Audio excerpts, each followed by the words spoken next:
Buenas tardes. Les damos la más cordial bienvenida a la cuarta sesión de los diálogos con el Sistema Interamericano de Derechos Humanos, organizados por la Suprema Corte de Justicia de la Nación en colaboración con la Comisión y la Corte Interamericana de Derechos Humanos. En esta ocasión, tenemos el honor de contar con la participación de la comisionada Ulisa Mantilla Fabelgón, quien es relatora sobre los derechos de las mujeres, y vamos a dialogar acerca de las reparaciones transformadoras con perspectiva de género. Previo a iniciar, es importante mencionar que la sesión se conforma de dos secciones. La primera abarcará la exposición inicial a cargo de la comisionada Mantilla y la segunda consistirá en un espacio de preguntas, respuestas y comentarios entre las personas expertas que nos acompañan.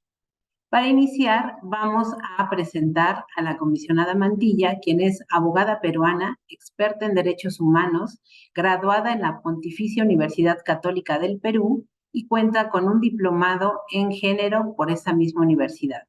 También con un LLM en Derecho Internacional de los Derechos Humanos en The London School of Economics and Political Sciences de la Universidad de Londres.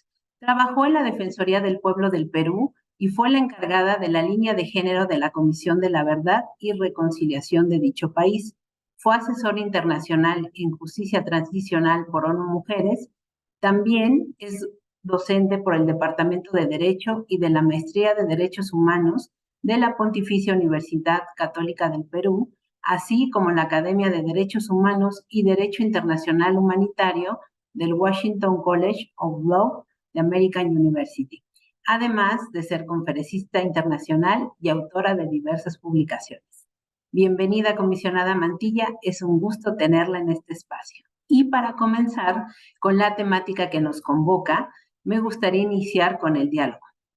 Comisionada, en el Sistema Interamericano de Derechos Humanos, ¿cómo se construye la doctrina de reparación?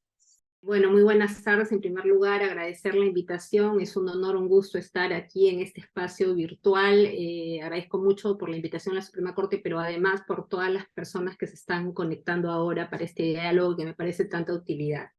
Bueno, en primer lugar, para referirme a la pregunta de manera concreta, cuando hablamos de reparaciones estamos hablando de una obligación de los estados ante una violación de derechos humanos y un derecho de las víctimas de estas violaciones de derechos humanos.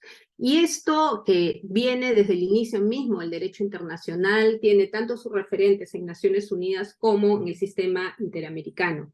En el caso concreto del sistema interamericano, nuestro organismo, nuestro tratado de referencia es la Convención Americana de Derechos Humanos, y me permito leer el artículo 63.1, donde dice: cuando la Corte decida que hubo violación de un derecho o libertad protegidos en la Convención, la Corte dispondrá que se garantice al lesionado en el goce de su derecho o libertad conculcados. Dispondrá asimismo, si ello fuera procedente, que se reparen las consecuencias de la medida o situación que ha configurado la vulneración de esos derechos y el pago de una justa indemnización a la parte lesionada. Entonces, no es solamente la configuración desde el derecho internacional en general o desde la costumbre internacional, sino que esto está recogido en la Convención Americana de Derechos Humanos. Cuando un caso agota los recursos internos y llega como petición al sistema interamericano, la puerta de entrada es la Comisión Interamericana, que eventualmente puede referir o no el caso a la Corte. Entonces también quisiera hacer este segundo planteamiento. Si el caso llega a la Corte y hay una sentencia, sin duda va a haber una sentencia que determine la violación de derechos humanos, cuáles fueron los derechos violados, vulnerados y las medidas de reparación. Pero hay casos, hay peticiones que no van a llegar a la Corte, porque cuando se recibe, se verifican los requisitos de admisibilidad, la comisión llama al Estado, llama a las víctimas y eventualmente se puede llegar a una solución amistosa, por ejemplo. Con lo cual se da un informe y en esa solución amistosa se van construyendo estas propuestas de reparación. Y creo que esto es importante porque muchas veces, y eso lo he visto como comisionada, pero también como docente, se citan las sentencias de la Corte exclusivamente cuando hay informes de la Comisión Interamericana, sea cuando se ha dado una solución amistosa o cuando no se da una solución amistosa, pero el informe se publica, que además de determinar las violaciones de los derechos, se dan estas propuestas de reparación. Y un siguiente elemento es que, como dice la Convención, cuando inicialmente la noción de reparación estaba vinculada exclusivamente a la indemnización, se entendía así, pero hoy hablamos de una reparación integral, ¿no? Y a lo que apuesta la Comisión es una reparación integral, es decir, que puede incluir medidas de rehabilitación, de satisfacción, de garantías de no repetición, medidas también de tipo simbólico. Todo esto constituye la reparación integral que se ha ido desarrollando, como digo, desde la Comisión y desde la Corte. Muchas gracias, comisionada. Y justo por lo que comentaba de esta visión integral que ha surgido en torno a las reparaciones, ¿en qué momento o cómo es que surge la necesidad de plantear estas reparaciones con perspectiva de género? Sé que estamos dando un salto porque esto ha sido una evolución que ha Sí. implicado como muchos detalles, pero ¿cómo sería este espacio, momento donde surge esta necesidad? En principio, y sin referirnos a la jurisprudencia, el reparar, o sea, el prevenir violaciones de derechos humanos, el investigarlas, el sancionar a los perpetradores y el reparar, o sea, todas las obligaciones del Estado deberían desarrollarse con una perspectiva diferenciada en este caso de género.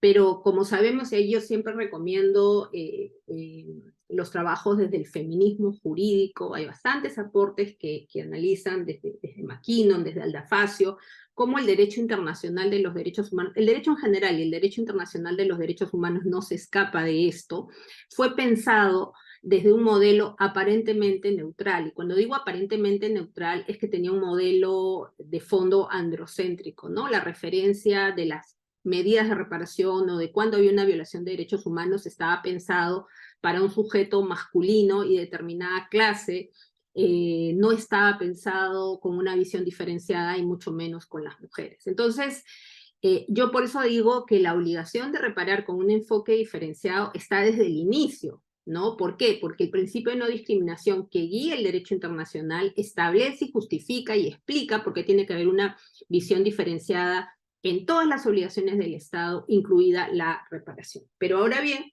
si vamos viendo la evolución histórica, desde la Convención Americana, que es como el primer referente, con el artículo 1 y el artículo 2 de la Convención, específicamente el artículo 1 que determina que los Estados deben cumplir sus obligaciones, garantizar los derechos, respetarlos sin ninguna discriminación, a eso hay que sumar la Convención Belén do Pará. Porque la Convención Belén do Pará, que es la Convención para eliminar, digamos, sancionar todas las formas de violencia contra la mujer, en su artículo 7 y artículo 8, donde establece las obligaciones de los estados, detalla las obligaciones particulares con esta perspectiva diferenciada. Entonces tenemos eso a nivel de los tratados. O sea, nuevamente, el principio de no discriminación es como el fundamento. Luego vienen los tratados. Y siempre recuerdo el principio, y no solamente los tratados, porque puede darse el caso que alguien diga, no, pues yo no ratifiqué Belén do Pará, entonces no estoy obligado. No, porque el principio de no discriminación es lo que explica. Y a partir de aquí ya la Comisión y la Corte empiezan a incorporar y analizar las reparaciones con un enfoque diferenciado. El caso paradigmático es Campo Algodonero, pero no es el único caso, ¿no? Pero está desde Masacre de Río Negro, está el informe del caso María da Peña, que no llega a la Corte, bueno, está el caso Castro Castro, Campo Algodonero, Gutiérrez Hernández, y una serie de casos donde la Corte y la Comisión también en su momento han ido avanzando desde una reparación general a una reparación específica con una visión diferenciada. Y otro elemento también que es importante, que no debe olvidarse, es cómo en la determinación de lo que son las reparaciones tienen que participar las víctimas directamente, ¿no? Por eso es tan importante todo el proceso, no solamente que la Comisión o la Corte dispongan, hay que reparar con perspectiva de género, sino cómo se aplica esto. Y por eso, a este principio de no discriminación tiene que aplicarse un siguiente análisis, que es el enfoque interseccional. No va a ser lo mismo una reparación para mujeres urbanas que para mujeres indígenas, para mujeres trans, para mujeres con alguna discapacidad. Entonces, ha sido una evolución bastante lenta, porque si lo miramos históricamente es bastante lenta, pero lo importante, además, y este sería un siguiente punto, es ver cómo los aportes internacionales se nutren también de los aportes locales. Yo recuerdo mucho que la noción, que ese es otro punto que luego vamos a hablar, la noción de reparación transformadora que se plantea en campo algodonero es un aporte que viene desde Colombia, desde los expertos y expertas colombianas, desde los amicus que empiezan a contribuir y a estudiar y a analizar este concepto. Es algo que se nutre desde el sistema local y que luego se viene implementando.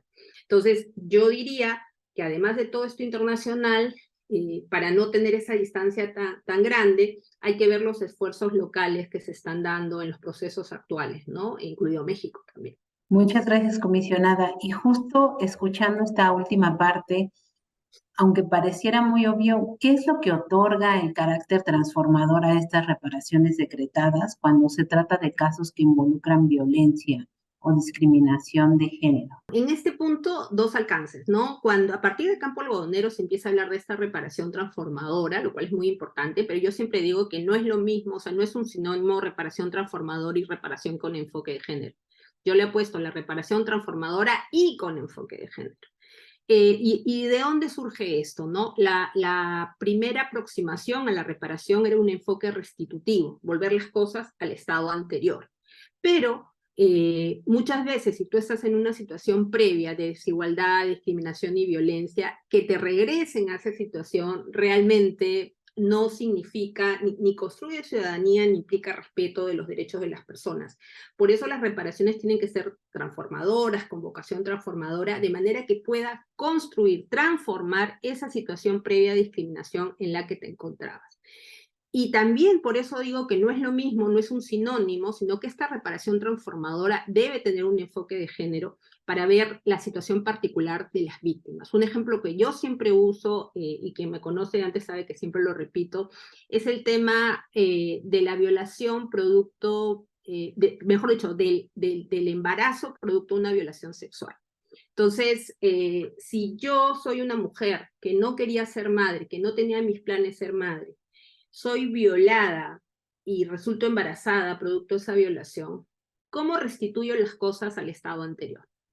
Cuando hago este ejercicio académico en clases o a veces en conferencias me dicen, bueno, o el aborto o la adopción.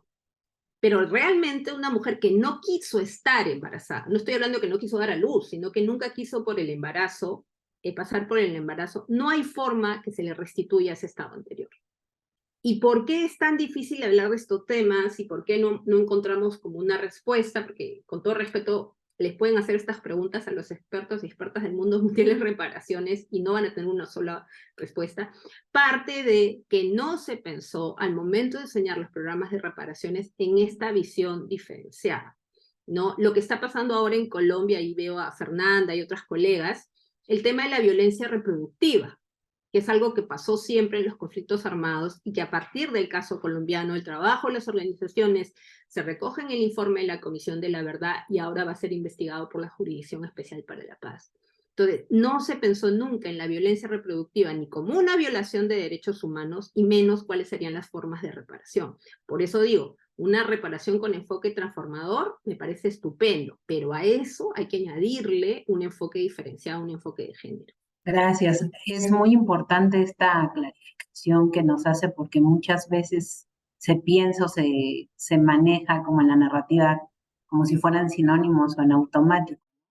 Y creo que justo la siguiente pregunta nos va a ayudar a profundizar más sobre ello porque conforme a su experiencia, ¿cómo han constatado la efectividad y el impacto que tienen estas reparaciones transformadoras y con perspectiva de género?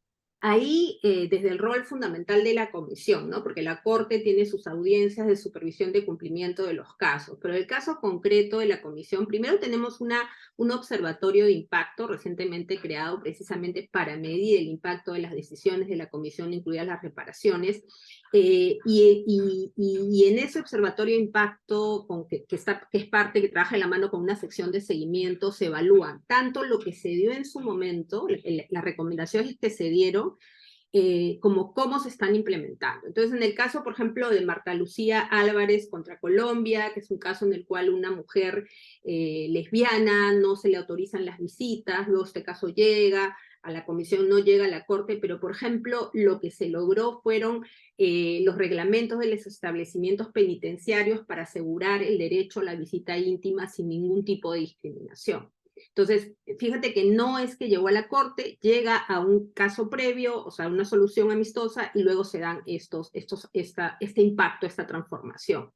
Y hay otro caso que es el caso emblemático, ¿no? Que es María da Peña contra Brasil. Y aquí yo quiero hacer una reflexión también, sobre todo quienes trabajamos en estos temas. Es muy importante el informe o la sentencia, y esa está emblemática, y la podemos citar y la podemos repetir. Pero la pregunta que Gabriela tú me haces es sumamente importante, porque la sentencia, desde el punto de vista del abogado, la abogada litigante o el profesor o la profesora, podemos citarlas 1000 veces, lo que hay que ver si se están cumpliendo con las recomendaciones y las formas de reparación. Y ahí viene el tema más grave. Con María de Peña, por ejemplo, nos hemos reunido, hemos hecho una metodología de trabajo sumamente interesante. Como relatora de Brasil y además relatora de mujer, estamos teniendo reuniones de trabajo constantes para ir punto por punto en las recomendaciones de la comisión y las reparaciones. Entonces, uno de los aspectos en los que estamos trabajando es cómo hacemos para acelerar los procesos judiciales, es decir, que no sea puesto una nueva revictimización. Entonces, comentarte, recientemente estuvimos en una visita de trabajo en Brasil, y nos reunimos con la señora María da Peña, ella estuvo directamente, y claro, son tantos años, más de 20 años en que se está con el informe tratando de cumplir las reparaciones. Entonces, como te digo, la comisión con estos observatorios de impacto y con este seguimiento, reuniones de trabajo, realmente se logran cosas muy importantes que a veces no son tan conocidas. El caso Abril Rosales, de Ivana Rosales en Argentina, ¿no? Que es un caso terrible de violencia intrafamiliar, un sujeto que, bueno, maltrató a la esposa, violó a las hijas, etcétera, es un caso terrible. Una de las hijas se suicida, la madre ya murió por una epilepsia que fue producto de los golpes, la única que quedó fue Abril, y uno de los pedidos que ella hizo fue que le cambien el apellido y le pongan el apellido de la madre, ¿no? Y eso fue lo que se logró, que se creara un centro de asistencia para el tema de mujeres, de víctimas de violencia, y también se logró. En el caso Ginette Bedoya, que ese es un caso ante la Corte, una de las recomendaciones es crear un centro grande, amplio, para investigar la violencia sexual que está en trámite. Otra de las medidas de reparación, que esto fue un poco en el marco de la sentencia, pero desde antes ya se venía conversando, establecer una determinada fecha como el Día de la Dignidad de las Víctimas de Violencia Sexual. Entonces, todas estas medidas se van construyendo, y aquí es muy importante, reitero, la participación directa de las víctimas, en el caso concreto la participación directa de las mujeres, no a través del esposo, no a través de la organización necesariamente, sino la voz directa, porque ni ustedes ni nosotras desde el escritorio, desde donde nos toca estar, podemos conocer mejor lo que una víctima siente como forma de reparación. Yo vengo ahora, y ahí por ahí estamos con Vanessa, de misión a Uruguay, y nos reunimos con mujeres víctimas de violencia sexual en la dictadura. Estoy hablando de hace más de 20 años, mujeres que ya tienen 70, 80 años. Este es un caso que todavía está a nivel interno, o sea, no puedo adelantar nada porque no sabemos siquiera si va a llegar a la comisión, pero algo que ellas pidieron fue un memorial, ¿no? Y ya tienen un memorial, es como un monumento, donde están en todas, que es como un círculo, ¿no? Donde ellas se pueden reunir, y en todos los parantes, digamos, de este monumento están los nombres y apellidos de las mujeres. Esa ya es una forma, digamos, de reparación, pero no es la única. Pero lo que quiero decir es que en cada una de estas formas de reparación, que pueden darse de manera local, incluso en aquellos casos que no llegaron al sistema, que pueden darse desde los informes de la comisión y pueden darse sin duda en las sentencias de la Corte, hay que lograr la participación de las víctimas directamente y el monitoreo de las mismas, ¿no? Sí, y creo que ha tocado varios aspectos que también a veces desde el derecho pues se obvian y que son muy, muy relevantes, como es la humanización de los casos, porque como bien menciona, citamos sentencias, los argumentos, pero creo que esta centralidad de las víctimas, su protagonismo, se acompaña también de esta humanización, de, bueno, además de conocer y que sean ellas las que puedan hablar sobre lo que necesitan o qué es lo que el concepto de justicia que va más allá del obtener una sentencia y luego la implementación, cómo estas medidas alcanzan también a impactar en lo colectivo, ¿no? A una sociedad como lo que nos comentaba de Uruguay y el poder visibilizar lo que en la dictadura o lo de Colombia también, que se está llevando ahora en la jurisdicción especial, son mensajes muy poderosos a nivel de una transformación social, ¿no? No más allá del caso concreto y en lo individual.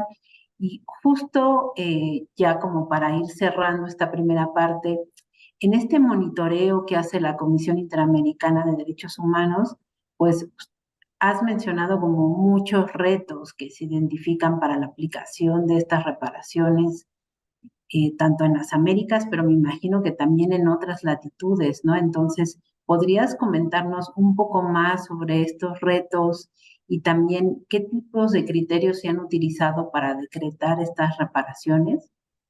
Claro que sí, retos hay muchísimos, ¿no? Y si bien estamos hablando de reparaciones, yo tengo que enmarcar estos retos en una situación más amplia, que es el desconocimiento de los avances en materia de derechos de las mujeres o de la población LGTBIQ+.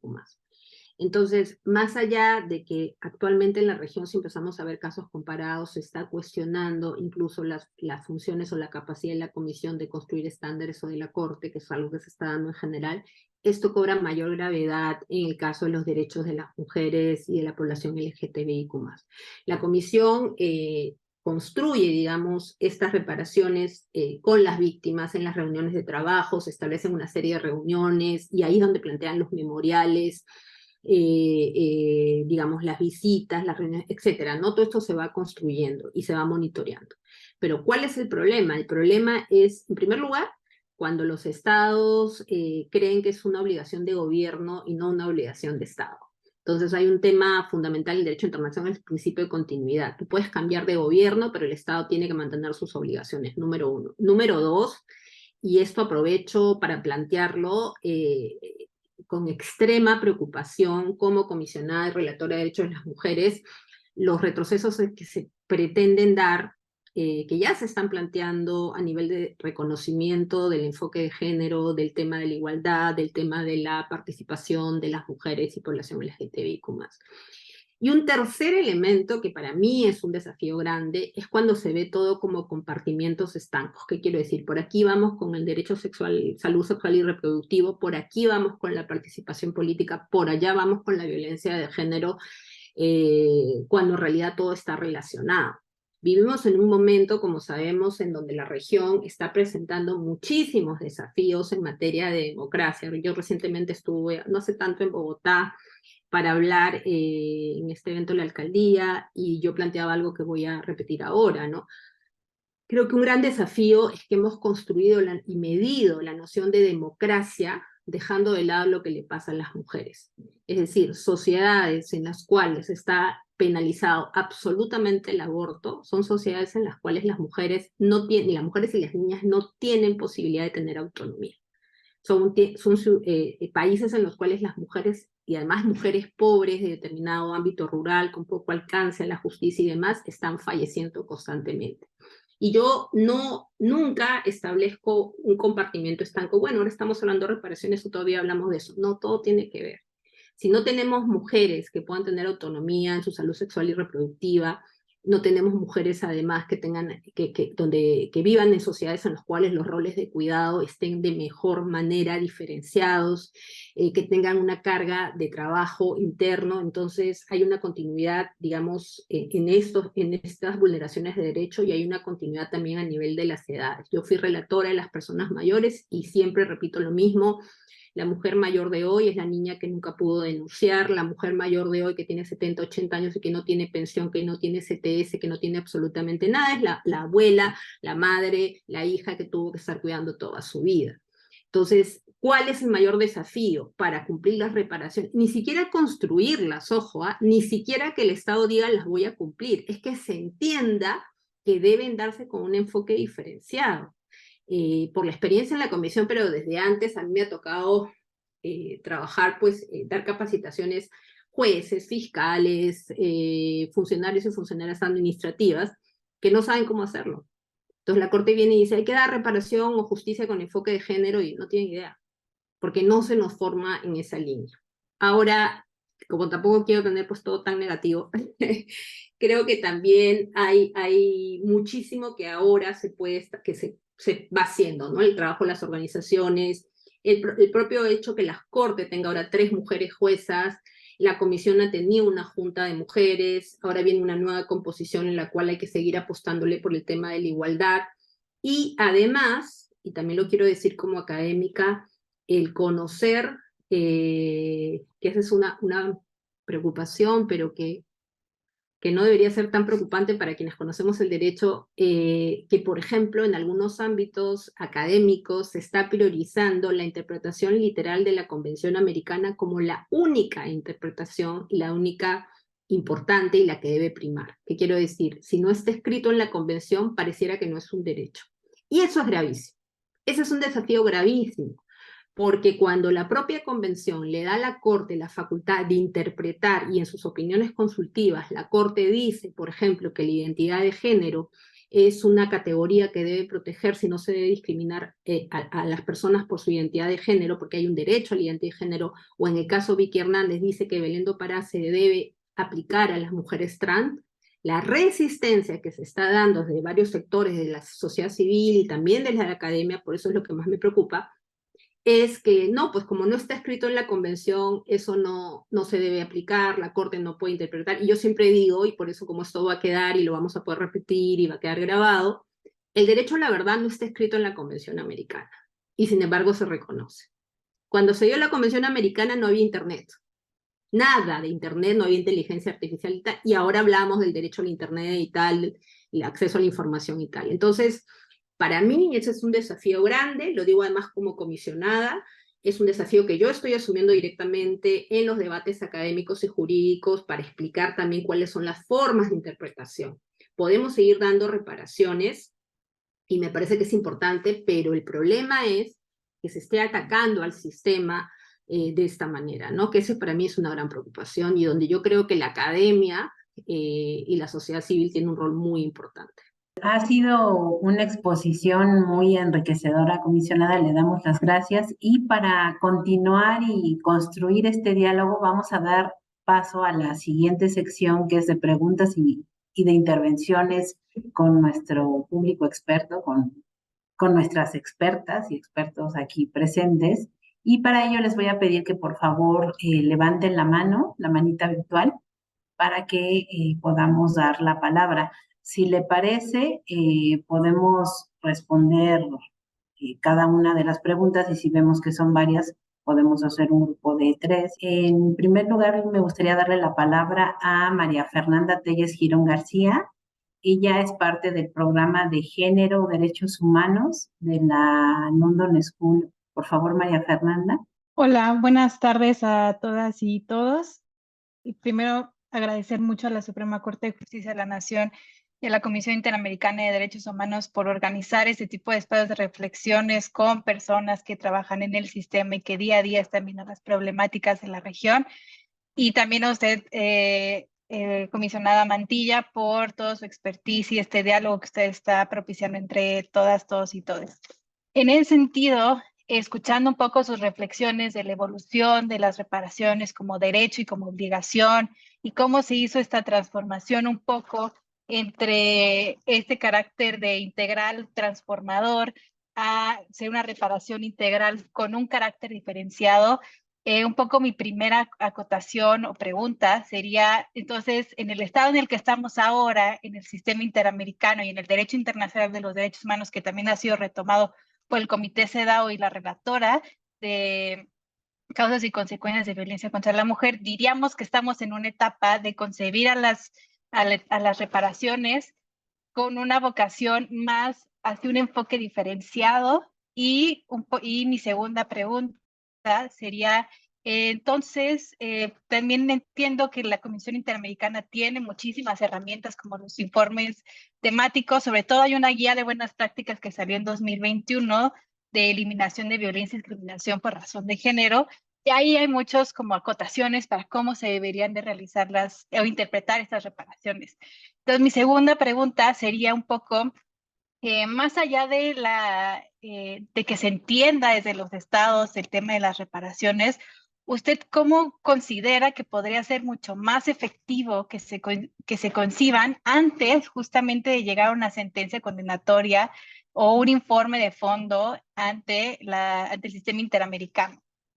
Muchísimas gracias. Muchas gracias y de nuevo gracias por este espacio a la Corte, por generarlo. Comisionada, como siempre, un gusto y un privilegio, y compañeras de la mesa, compartir este diálogo. Yo quisiera quizás ahondar o continuar con la pregunta de la compañera que me ha precedido, de mi tocaya, justamente una reflexión desde las organizaciones de sociedad civil cuando llevamos casos ante el sistema universal o el sistema regional. Tenemos varios objetivos, pero dos fundamentales. El primero, lograr reparación para nuestras representadas, es decir, para personas, para seres humanos, para mujeres, para niñas, y lograr también cambios estructurales, ¿no? Y ahí es donde pasamos al lado transformador, es decir, cómo cambiamos este contexto que fue el que permitió en un primer lugar estos ilícitos, ¿no? Este contexto que dejó que esto pasara. ¿Cómo hacemos para transformar? Y ahí estamos, digamos, entre lo individual, lo preciso, la víctima, nuestra representada, y algo mucho más grande, ¿no? Que viene pues de la mano de transformaciones que tiene que implementar el Estado. Y nuestra reflexión aquí es sobre qué hacemos justamente al momento de implementar, porque trabajamos nuestros casos, trabajamos el fondo, la comisión, por supuesto, el sistema hace un trabajo maravilloso en ese sentido. Podemos tener reparaciones hermosas, maravillosas, redactadas, pero el momento de la verdad es el momento de sentarnos y de decir, bueno, ¿cómo estamos implementando eso? Y ahí mi pregunta es concretamente cómo hacemos realmente para implementar, cómo hacemos para pasar de la sentencia o el informe o la recomendación, en este caso la reparación, a realmente la política pública, por ejemplo. ¿Cómo hacemos para hacer ese salto, pasar de el trabajo legal al trabajo que se tiene que hacer, y donde los responsables son los estados? ¿Y cómo hacemos cuando tenemos estados que se resisten en un contexto como el que estaba la comisionada estaba comentando, de resistencias, donde estamos cuestionando no solamente los derechos de las mujeres, estamos cuestionando la misma competencia del sistema a decirnos tienes que reparar en este sentido? ¿Cómo hacemos con estados que se resisten? ¿Cómo hacemos con estados que no responden? Tenemos estados que están disengaging del sistema. Tenemos un Nicaragua, tenemos un Venezuela, tenemos un Cuba y otros, ¿no? Que no responden al sistema. ¿Cómo hacemos con además estados que cuestionando los derechos de las mujeres, cuestionando los derechos de las diversidades sexuales, van a desmantelar la institucionalidad que debe proteger estos derechos, ¿no? Y cómo hacemos en este contexto, digamos, es muy desafiante, pero mi pregunta, comisionada, y para los compañeros, ¿cómo estamos viendo esto hacia el futuro? Más allá de ya pensarnos y estar todos muy felices con reparaciones hermosas y maravillosas, que lo son, ¿cómo hacemos para pasar a la práctica? Cuando nos queremos sentar con los responsables a cargo de hacer esto, de hacer que las cosas realmente pasen, y para nuestras representadas, pero también de una forma estructural para transformar todas estas condiciones que permitieron los ilícitos para nuestras representadas. Esa sería mi reflexión con preguntas adicionales. Muchas gracias, compañeras. Muchas gracias, comisionada. Bueno, muchas gracias a la comisionada. Encantada de estar aquí con las compañeras. Yo trabajo desde España, entonces siempre aprendemos muchísimo del sistema interamericano y de las reparaciones. Ya quisiéramos, con toda humildad, en el Tribunal Europeo, que se suele ceñir más indemnizaciones, ¿no? Salvo algunas excepciones.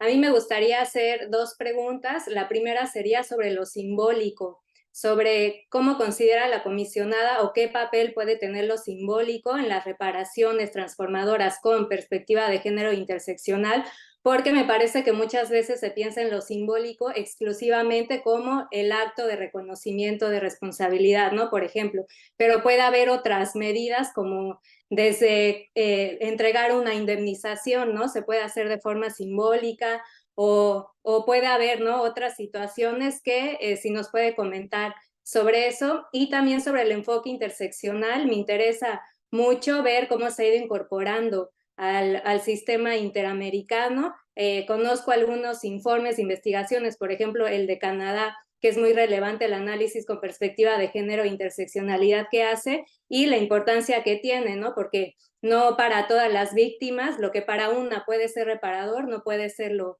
para la otra. Y solo señalar ya por último que me quedo con lo de que los estados deben de comprender que es una obligación de los estados y no de los gobiernos, porque también por acá en España nos ha costado mucho, ¿no? Que entiendan eso a la hora de implementar, en este caso, dictámenes de Naciones Unidas. Muchas gracias. Gracias. Bueno, primero gracias por las preguntas, súper fáciles. No, mentira.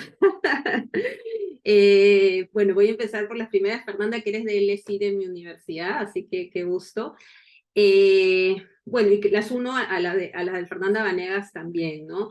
Y sí, hay una profunda preocupación, o sea, las preocupaciones que planteas sobre la desmantelamiento de la institucionalidad, o cómo los modelos que hacen del estado de excepción algo eterno y criminalizar todo, parece ser la solución. Nuestra preocupación es enorme. Ojalá yo pudiera decirte hay que hacerlo así, pero no lo tenemos así de claro. Lo que sí tengo de claro es, por ejemplo, así como Fernanda Vanegas, tú dices, hay estados que resisten, va a tocar resistir.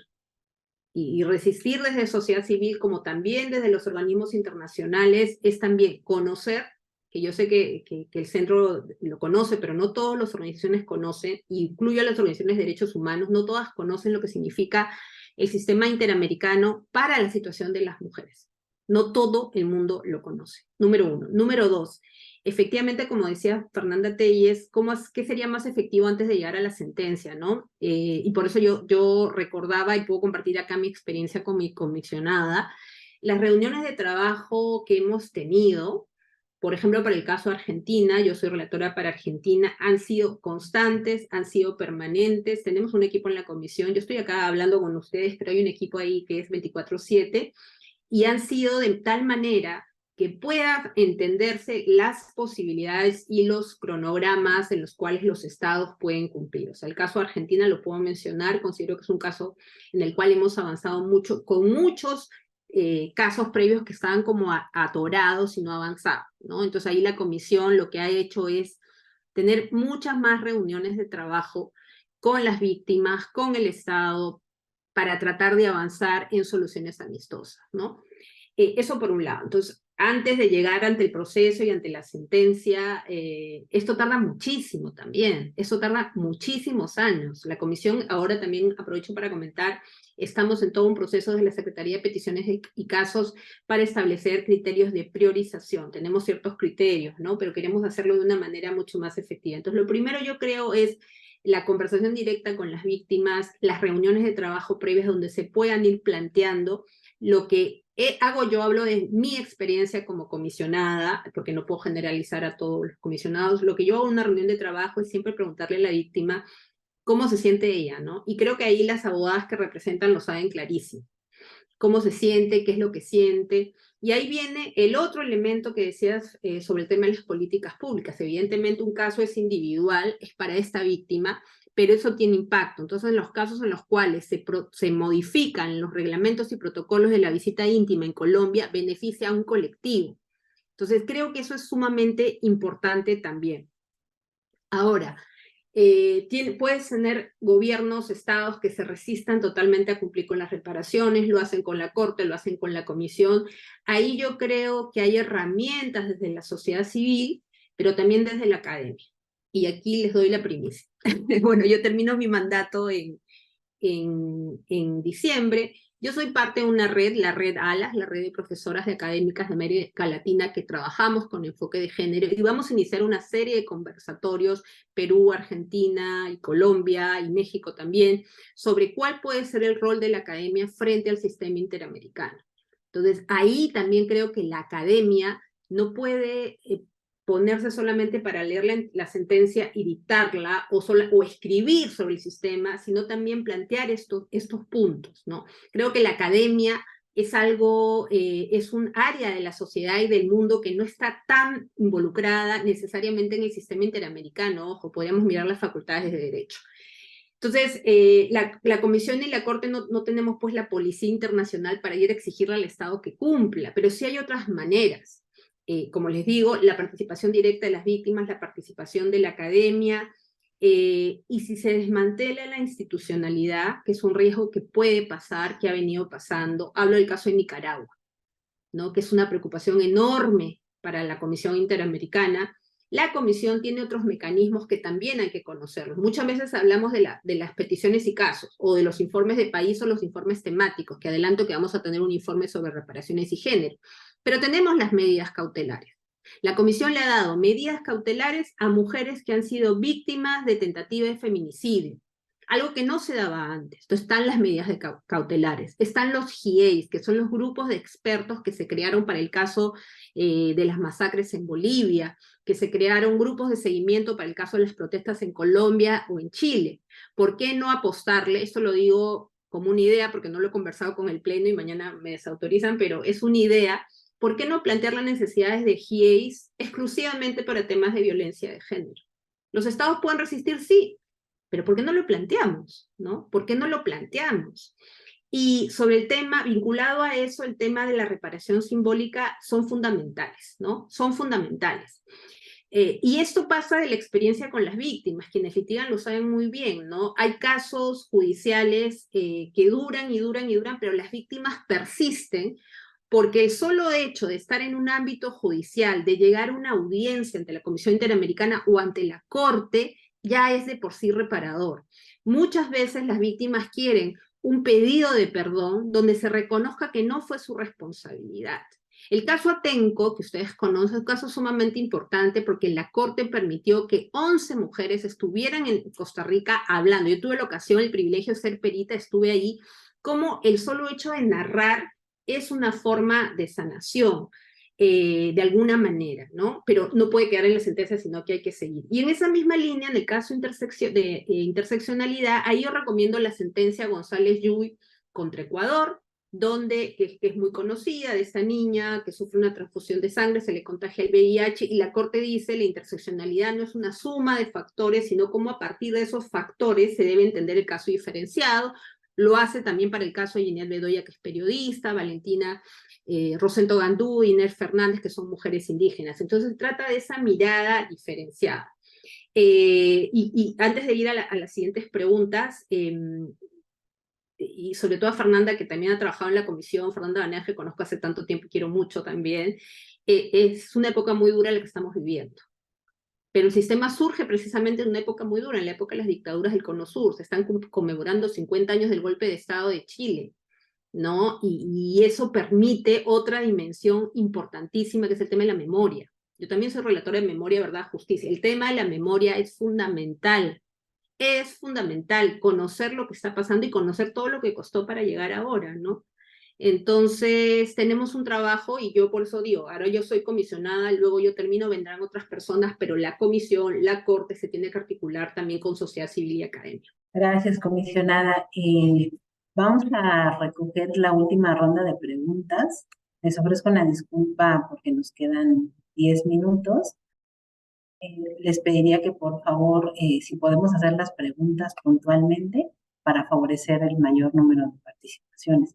A continuación, Mariana Díaz, puedes hacer uso de la voz. Muchas gracias. Buenas tardes, comisionada. Un placer escucharla. Pues hablando justamente de la importancia de las sentencias transformadoras con una perspectiva interseccional y con enfoque diferenciado, y entendiendo pues que las experiencias de las mujeres, no hablamos de un solo tipo de mujer hegemónico, sino de diversas mujeres con diversas barreras y problemáticas, me gustaría preguntar cuáles serían los avances o los retos, en su caso, que ha advertido la Comisión en relación con los casos de mujeres con discapacidad, sobre todo teniendo en cuenta que en el caso de mujeres con discapacidad hay algunos derechos que parecerían ya ganados para el resto de mujeres, como derechos sexuales y reproductivos, como derecho al aborto, etcétera. Sin embargo, siguen existiendo en la región diversas resistencias en relación con este tema y encontramos casos de esterilización forzada, aborto forzado o leyes que permiten el aborto, pero con un enfoque eugenésico. Entonces, pues eso preocupa, ¿no? Muchas gracias. A continuación le pedimos que haga uso de la voz a Fernanda Araujo. ¿Tenías una pregunta de Intersecta, por favor? Hola, buenas tardes. Sí, muchas gracias por el espacio. Quisiera hacer una pregunta muy concreta. Comisionada, me gustaría preguntarle si desde su trinchera ha logrado identificar cuáles son las reparaciones con una mayor incidencia de incumplimiento por parte de los estados. Que bueno, que creo que es probable que todas las personas presentes tengan una noción de cuáles son, pero el ejercicio de nombramiento también me parecería importante y en esa medida me gustaría preguntárselo. Muchas gracias. Gracias, Fernanda. Ahora le damos el uso de la palabra a Lorena Orozco, por favor. Yo quisiera preguntar realmente qué papel juega la prevención en la reparación simbólica. O sea, si las personas nos piden enfocarnos en esta reeducación, en esta prevención. Si le parece, comisionada, recogemos la última pregunta de Anayeli Pérez Garrido, por favor. Muchas gracias, compañeras. Muchas gracias, comisionada. Bueno, no sé si me salgo un poquito tal vez de la jurisdicción de la que estamos hablando, pero creo que algo que compartimos en diferentes países en la región es que además de los casos que se tienen por la Corte Interamericana o las recomendaciones de la Comisión Interamericana, creo que hay un desafío para cumplir con recomendaciones en materia de reparación desde los organismos locales, ¿no? Desde los mecanismos locales. O sea, porque creo que las sentencias de la Corte, los propios informes de la Comisión son muy claros cuando establecen estas reparaciones con estos enfoques. Pero creo que un gran desafío es tener o contar con los mecanismos idóneos para que estos estándares que se han fijado desde el sistema interamericano puedan implementarse por los mecanismos locales y más aún, porque la verdad es que nosotras tenemos el conflicto en el litigio interno, pues hacerlo valer en los casos entre particulares que también constituyen violaciones graves a derechos humanos, como son los feminicidios, ¿no? Que bueno, nosotras acompañamos a víctimas de feminicidio y pues bueno, al ser un asunto penal, ¿no? O sea, como que es mucho más difícil aterrizar estos estándares en lo local, ¿no? Entonces, bueno, con que la pregunta sería como, ¿cuál, en su experiencia, cuál sería, pues, alguna práctica o alguna experiencia, valga la redundancia, exitosa de algún país que esté impulsando algún programa o mecanismo de reparaciones más allá del cumplimiento de las sentencias de la Corte Interamericana o de los informes de la Comisión? Muchísimas gracias a todas las preguntas, me parece muy importante. Voy a tratar de responderlas un poco en general. Sobre mecanismos locales está el trabajo con las instituciones nacionales de derechos humanos o defensorías del pueblo, ¿no? Entonces yo creo que esa es una entrada sumamente importante porque efectivamente, como decía Nayeli, una cosa es la sentencia penal, la investigación judicial, y otra cosa son todas estas reparaciones. La Defensoría Pública Argentina también es una gran experiencia conocer ellos mismos, la Defensoría misma ha presentado casos ante el sistema interamericano, y a mí me parece muy interesante el caso argentino, por ejemplo, ¿no? Creo que es un caso sumamente importante. Entonces, lo que recomendaría a nivel local son las instituciones, más allá de las ONGs que siempre van a estar, las instituciones locales de derechos humanos, las defensorías del pueblo. ¿Cuál es el mandato de esas instituciones? Algunas tienen un mandato más amplio, otros más reducido. Algo que también ayuda es el trabajo a nivel de los legislativos para la ratificación de todos los tratados de derechos humanos. Por ejemplo, la Convención de Personas Mayores, sobre derechos de las personas mayores, recién ha llegado a las 10 ratificaciones para construir el mecanismo de seguimiento. Pero la Convención sobre toda forma de discriminación todavía creo que tiene 2 o 3 ratificaciones. Entonces, un trabajo también con el legislativo para hablar a nivel local creo que sería de suma utilidad. ¿De acuerdo? Ahora, sobre el tema, en la misma línea va lo que preguntaba Lorena Orozco sobre el tema de prevención. Gracias por la pregunta, me parece fundamental. Entonces, cuando se llega al caso y a las sentencias, porque ya pasó la violación de derechos humanos, pero la propia Convención Americana, el artículo 1 y artículo 2, tiene mecanismos de prevención. Es decir, y hay cosas que son evidentes. Ahora estamos hablando de temas de género. Utilicemos el tema del feminicidio. Hasta la persona más machista del mundo reconoce que hay feminicidio en todos nuestros países. Y sigue pasando. O sea, tenemos el informe, el tratado, y siguen pasando. Entonces, la respuesta que se ha dado es siempre el derecho penal. Pongámosles 20, 30, 40, y esa es una respuesta penal que tiene una dimensión penal.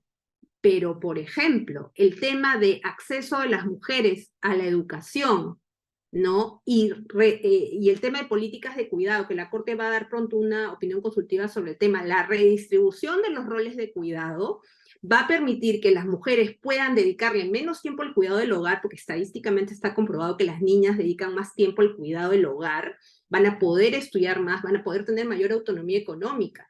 La despenalización absoluta del aborto que ha estado por ejemplo, la penalización absoluta, mejor dicho, en Honduras, en El Salvador, etcétera, hace que las mujeres no puedan ser dueñas de sus propias decisiones. Entonces, ¿cómo podemos trabajar en la prevención desde ese punto de vista? Desde políticas públicas y modificaciones legislativas. El tema de las mujeres con discapacidad, te agradezco muchísimo, Mariana, la pregunta. Nosotros tenemos una relatoría sobre personas con discapacidad, y la convención no es tan antigua como otras convenciones, lo cual nos habla de que recién se ha venido reconociendo esto, ¿no? La Corte tiene una serie de sentencias que estoy segura que conoces, pero creo que ha dado en el clavo, Mariana, con este punto.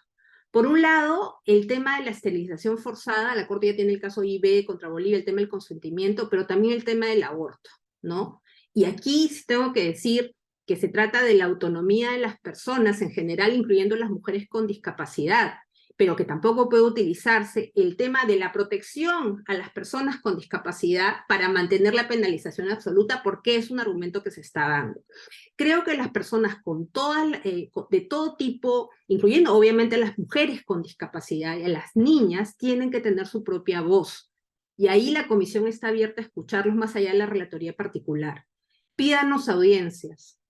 O sea, no puedo asegurar que se van a dar, pero pidan audiencias, una audiencia sobre el cumplimiento, reparaciones, el monitoreo de las reparaciones, políticas públicas para la prevención de la violencia de género, situación particular de mujeres con derechos sexuales y reproductivos. Pidan audiencias para ver de qué manera se pueden plantear estos temas. Yo he tenido ocasión de conocer activistas en Argentina sobre el tema de mujeres con discapacidad.